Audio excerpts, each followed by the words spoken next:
Hello students, welcome to online classes of Advanced Senior Secondary School Munal class 12th health and physical education में आपका स्वागत है।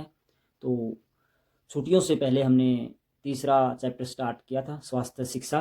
तो आज हम इसका दूसरा लेक्चर स्टार्ट करेंगे। पिछले में हमने स्वास्थ्य शिक्षा की परिभाषाएं जो अलग अलग विद्वानों ने क्या क्या दी हैं उसके बारे में चर्चा की थी।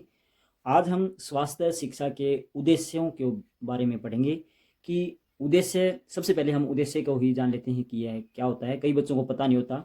जब प्रश्न का सही अर्थ ना समझे कोई भी विद्यार्थी तो वह उत्तर भी सही नहीं लिख पाएगा, चाहे उसको मालूम भी हो। तो उद्देश्य का हर अर्थ होता है लक्ष्य, कि इसमें है स्वास्थ्य शिक्षा के उद्देश्य क्या हैं, अर्थात स्वास्थ्य शिक्षा के लक्ष्य क्या हैं। वहाँ तक पहुँचने के लिए जो हम नियम अपनाते हैं उनको हम सिद्धांत कहते हैं। तो स्वास्थ्य शिक्षा के उद्देश्य क्या हैं, अर्थात स्वास्थ्य शिक्षा के लक्ष्य क्या हैं, टारगेट क्या हैं, स्वास्थ्य शिक्षा हम क्यों ले रहे हैं, या स्वास्थ्य शिक्षा को जो ज्ञान है वो हमें क्यों दिया जा रहा है, उसका उद्देश्य क्या है, उसके पीछे क्या लक्ष्य है। तो ये हम जानेंगे आज, स्वास्थ्य शिक्षा का उद्देश्य। तो जो स्वास्थ्य शिक्षा का उद्देश्य है वह व्यक्ति के जीवन के लिए बहुत ही लाभदायक है, क्योंकि मनुष्य एक सामाजिक प्राणी है। समाज में रहकर यह कैसा आचरण करता है इस पर भी काफ़ी प्रभाव पड़ता है समाज का। तो वो सब कारण इसके स्वास्थ्य को भी प्रभावित करते हैं। तो स्वास्थ्य शिक्षा के अंतर्गत हमारा उद्देश्य व्यक्ति के जीवन की खुशहाली का वो उच्चतर स्तर है जहाँ तक हमें पहुँचना है, अर्थात हमारे जीवन में खुशी रहे, हमें कोई बीमारी ना लगे, चाहे वो शारीरिक हो चाहे वो मानसिक। अगर हम बीमारी से मुक्त हैं तो निश्चित ही हमारा जीवन सही अर्थों में एक खुशहाली का जीवन है। तो स्वास्थ्य शिक्षा के उद्देश्य पॉइंट आउट हम करेंगे और आप भी इन पॉइंटों को अवश्य नोट करें। तो सबसे पहला जो उद्देश्य है वह मैं लिखने जा रहा हूँ कि स्वास्थ्य शिक्षा व्यक्तिगत व सामाजिक स्वास्थ्य के प्रति जागरूकता पैदा करती है। तो व्यक्तिगत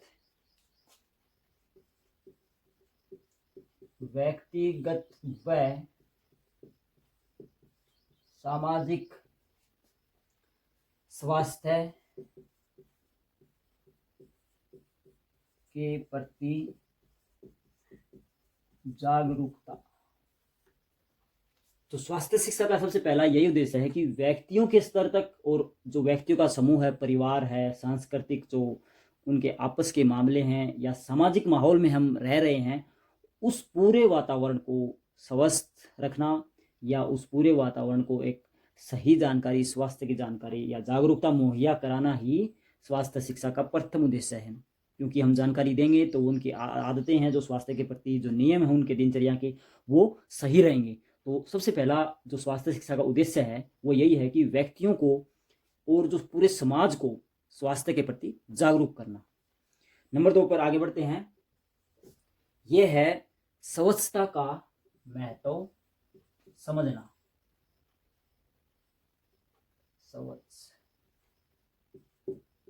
स्वच्छता का महत्व समझना।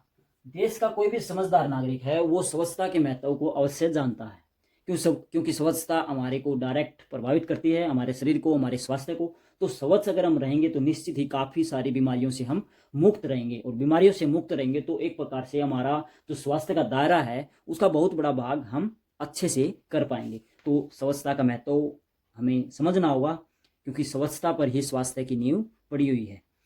नंबर 3 पर आगे बढ़ते हैं। अच्छे स्वास्थ्य के प्रति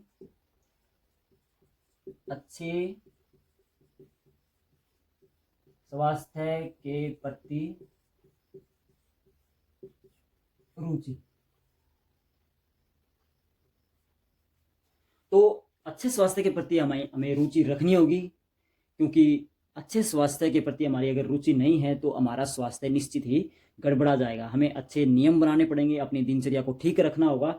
तो एक सही शरीर को सही कंडीशन में रखना है तो सबसे पहले हमें अच्छे नियमों पर चलना होगा। अच्छे नियमों पर चलेंगे तो हमारा स्वास्थ्य निश्चित तौर पर ही सही रहेगा।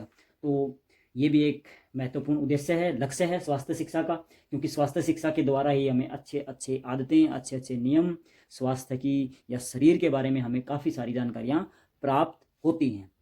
आगे बढ़ते हैं नंबर 4 पर। स्वास्थ्य शिक्षा हमें बीमारियों और रोगों के बारे में भी बताती है, उनको रोकथाम या उनसे बचाव के जो भी कारण हैं वो भी हमें पता चलते हैं। तो नंबर 4 पर हम ये लिखेंगे, रोगों की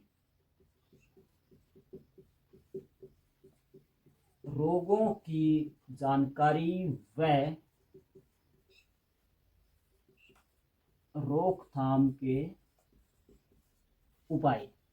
तो स्वास्थ्य शिक्षा का यह भी उद्देश्य है कि लोगों तक जो बीमारियां हैं उनकी जानकारी पहुंचाना या उन बीमारियों से कैसे बचा जाए उनके उपाय बताना, दूसरे व्यक्तियों को ना फैले उनके रोकथाम के साधन हैं वो भी लोगों तक पहुंचाना।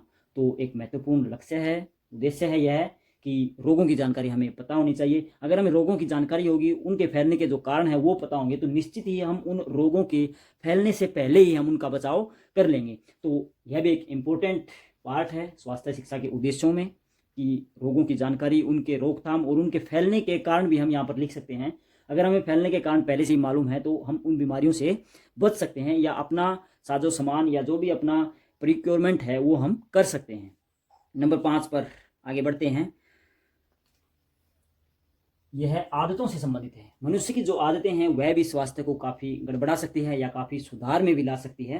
तो स्वास्थ्य संबंधित जो आदतें हैं हमारी, स्वास्थ्य संबंधी आदतें, तो जो भी हमारी स्वास्थ्य संबंधी आदतें हैं, जो दिनचर्या है वो हमें ठीक रखनी होगी। सुबह हम कितने बजे उठते हैं, क्या करते हैं, कब खाना खाते हैं, कितना खाते हैं, खाने के बीच में क्या एक्टिविटी करते हैं, वो भी हमारे स्वास्थ्य को डायरेक्ट प्रभावित करती है। दिन में हम क्या करते हैं, स्कूल जाते हैं या कोई और कार्य करते हैं, स्कूल से आने के बाद क्या करते हैं, मौसम के अनुसार हम कैसे कपड़े पहनते हैं, कहाँ विचरण करते हैं, वो भी हमें काफ़ी प्रभावित करती है। शाम के समय हम कोई एक्टिविटी करते हैं या हम और मनोरंजन के साधन ढूंढते हैं, कब खाना खाते हैं, कितने समय बिस्तर पर जाते हैं, लेट जाते हैं, कितना घंटे नींद लेते हैं, कितना दिन में पानी पीते हैं, कैसा हमारा बाहर का वातावरण है, ये काफ़ी सारी चीज़ें हैं जो स्वास्थ्य को प्रभावित करती हैं। तो इन आदतों को हमें सही रखना होगा, निश्चित टाइम पर निश्चित कार्य करना होगा, निश्चित समय सीमा होनी चाहिए उसकी, तभी हमारा स्वास्थ्य सही रहेगा। और यह कोई एक दिन की क्रियाविधि नहीं है, यह हमें निरंतर अपनानी पड़ेगी, तभी हम अपने स्वास्थ्य को सही रख पाएंगे। तो स्वास्थ्य संबंधी आदतें बहुत ही इम्पोर्टेंट हैं। अपने जीवन को सही दिशा में एक सुधार की प्रक्रिया के दौरान इसको सही रख सकें हम, तो यह एक आदतों या हमारे जो नियम हैं, जो बुनियादी हमारी नियम है या दिनचर्या है, उसको हमें सही रखना पड़ेगा। आगे बढ़ते हैं नंबर 6 पर।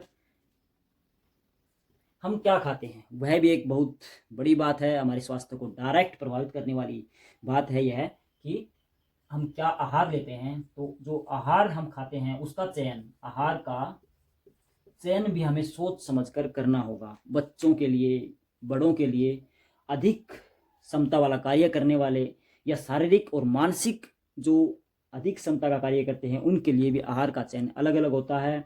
एक बोझा ढोने वाले के लिए या एक दिमागी शक्ति का प्रयोग करके जो कार्य करता है उसका आहार भी अलग अलग होता है।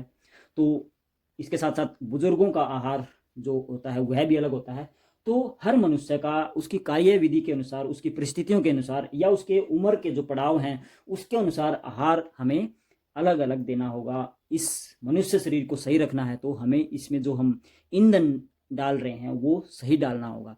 अगर हमें पेट्रोल की जो गाड़ी है, एक उदाहरण लेते हैं, पेट्रोल की गाड़ी में अगर हम डीजल या कोई और मिट्टी का तेल डाल देते हैं तो वह ज़्यादा दिन नहीं टिकेगी। इसी प्रकार अगर हम जवान हैं तो हमें कैसा आहार लेना चाहिए, अगर हम बूढ़े हैं, जो बुजुर्ग व्यक्ति हैं, उनको अगर हम बच्चों वाला या जो बड़े व्यक्ति लेते हैं काफ़ी अधिक मात्रा में उसमें पोषक तत्व विद्यमान होते हैं या फैट वगैरह होती है, तो वो अगर हम उनको दे देंगे तो उनका जो शरीर का तंत्र है, पाचन तंत्र है, वो गड़बड़ा जाएगा। तो आहार का चयन हमें सोच समझकर और मनुष्य की उम्र या उसके कार्य करने के तरीकों को ध्यान में रखकर करना चाहिए। तो यह भी हमें हमारे स्वास्थ्य को काफ़ी हद तक प्रभावित करता है। आगे बढ़ते हैं नंबर 7 पर।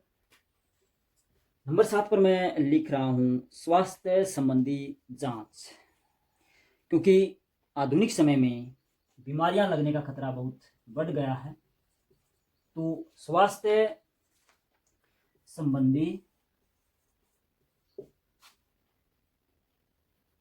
स्वास्थ्य संबंधी जांच, इसको हम निरंतर करेंगे तो हमें काफ़ी सारी संक्रामक रोग या अन्य रोग या कई बार असाध्य रोग होते हैं उनका पता चल जाता है। और जो रोग होते हैं उनका अगर समय रहते पता चल जाए तो हम उनके एक भयंकर रूप को देखने से बच सकते हैं। तो स्वास्थ्य संबंधी जांच हमें निरंतर करवानी चाहिए, तिमाही में, 6 माह में या साल में एक बार अवश्य। तो यह भी स्वास्थ्य को सही रखने के लिए ज़रूरी है। और नंबर 8 पर आगे बढ़ते हैं और यह लास्ट पॉइंट है हमारा, यह है, मैं लिख रहा हूँ, नागरिक दायित्व। नागरिक दायित्व क्या होता है कि काफ़ी सारे नियम हम लोगों पर नहीं थोप सकते। काफ़ी नियम या आदतें ऐसी होती हैं जो लोगों को खुद देखनी होती है, जैसे कि हम कहाँ थूकते हैं, कहाँ खांसते हैं, कहाँ पर हम पेशाब करते हैं। तो काफ़ी सारी ऐसी बातें हैं जो हम खुद देखनी चाहिए। तो अगर हम ये सही जगह पर उसकी जगह अनुसार या एक भीड़ भाड़ वाले इलाके में अगर हमें छींक आ रही है या खांसते हैं तो हमें मुंह पर कुछ रुमाल या कोई कपड़ा ढककर हमें खांसना चाहिए, ताकि वो जो हमें कुछ रोग हैं, रोग होने की संभावना होती है हर व्यक्ति में, तो वो दूसरे व्यक्तियों को ना लगे। तो ये कुछ नागरिक दायित्व होते हैं, इसके लिए किसी को फोर्स नहीं किया जाता, ये व्यक्ति को खुद समझने होते हैं। तो नागरिक दायित्व भी हैं कुछ, काफ़ी जगह लिखा होता है यहाँ पर पेशाब ना करें, तो काफ़ी लोग होते हैं जो वहीं पर पेशाब करते हैं। तो ये एक अच्छे नागरिक की भावना या अच्छे नागरिक की निशानी नहीं है। अगर हम एक अपने देश को उच्च स्तर पर ले जाना चाहते हैं तो हमें ये नागरिक दायित्व निभाने पड़ेंगे। बस में सफ़र कर रहे हैं, भीड़ भाड़ वाले इलाके में हैं, छींक आ रही है, बिना कपड़ा लगाए मुँह से छींक मार दी या खांस दिया, तो यह भी एक अच्छी नागरिक भावना नहीं है। हम एक अच्छे नागरिक की भूमिका अदा नहीं कर रहे। तो नागरिक दायित्व भी बहुत बड़ा मायने रखते हैं स्वास्थ्य के, लोगों के स्वास्थ्य को सही दिशा में ले जाने के लिए। तो स्वास्थ्य शिक्षा से संबंधित हमने आज ये 8 उद्देश्य पढ़े। इसके अलावा आपको कोई उद्देश्य नज़र आता तो आप वो अवश्य नोट करें अपनी नोटबुक में, और इनको तो करना ही है। और इनको अच्छे से आप वीडियो को देखें, बार बार, समझ में ना आए तो काफ़ी बार देखें, आसानी से समझ में आ जाएगा, क्योंकि ये रोज़मर्रा के कार्य हैं, ज़्यादा मुश्किल नहीं है। तो स्वास्थ्य से संबंधित उद्देश्य आज हमने पढ़े, तो आज के लिए इतना ही। इनको अच्छे से देखें, समझें। Thank you.